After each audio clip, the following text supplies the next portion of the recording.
Praise the lord. ప్రియమైన వారలారా, ఈరోజు దేవుడు మనకిచ్చిన శక్తివంతమైన వాగ్దానాలు బైబిల్ నుంచి నేరుగా తీసుకొని మీతో పంచుకోబోతున్నాను. మీరు ఏ పరిస్థితుల్లో ఉన్నా, భయం, బాధ, లోటు, సమస్య, దేవుని వాక్యం ఖచ్చితంగా మనకు పరిష్కారం. ఈ వీడియో మీ ఆత్మకు బలం ఇస్తుందని నమ్ముతున్నాను. అందులో మొదటి వాక్యం, భయపడకు, కేవలం నమ్ము. మార్కు సువార్త 5:36. దీని అర్థం, నీ జీవితంలో ఎదురయ్యే పెద్ద సమస్యల్లో కూడా యేసయ్య చెబుతున్నాడు, భయపడకు నా బిడ్డ, నన్ను నమ్ము అని. రెండవ వాక్యం, నేను మీతో ఉన్నాను సకల దినములను. మత్తయి సువార్త. యేసయ్య మనతో ఉన్నాడు అంటే మన ఒంటరి వాళ్ళం కాదు అని అర్థం.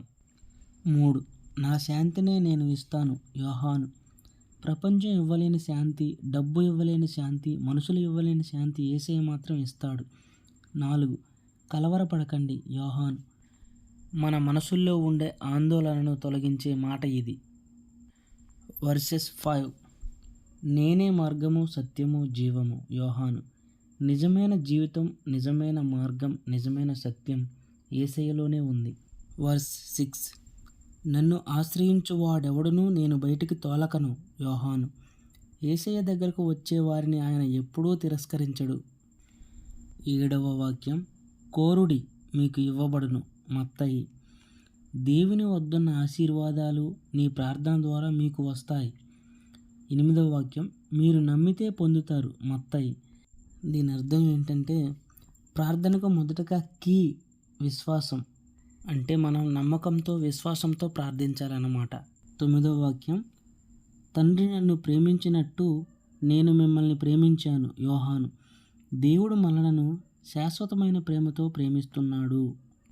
10వ వాక్యం, నేను ఇవ్వు ఆనందము ఎవరూ మీ నుండి తీసుకొని పోలేరు. యోహాను. యేసయ్య ఇచ్చే ఆనందం ఎవరూ దొంగలించలేరు అని అర్థం. ప్రియమైన దేవుని బిడ్డలారా, ఇవి యేసయ్య నేరుగా చెప్పిన శక్తివంతమైన మాటలు. ఈ వాక్యాలను ప్రతిరోజు చదవండి, ధ్యానించండి. మీ జీవితం మారుతుంది. ఈ వీడియో మీ హృదయాన్ని తాకిందా అయితే ఒక లైక్ చేయండి, ఆత్మీయులకు షేర్ చేయండి, మా ఛానల్ను సబ్స్క్రైబ్ చేసుకోండి. దేవుని శాంతి మీ ఇంట్లో ఉండునుగాక, మిమ్మల్ని దీవించునుగాక. ఆమేన్. చిన్న ప్రార్థన చేసుకుందామండి. మహాపరిశుద్ధుడమైన తండ్రి, ప్రేమ కలిగిన దేవ, నీ మహోన్నతమైన నామానికి స్తుతులు, స్తోత్రాలు కలుగునుగాక. మేము చదువుకున్న ఈ వాక్యాలు మా గుండెలో భద్రపరిచే విధంగా మాకు తెలివిని, జ్ఞానాన్ని దయచేయండి నాయన. నీ ఘనమైన నామానికి స్తుతులు, స్తోత్రాలు చెల్లిస్తున్నాం నాయన తండ్రి.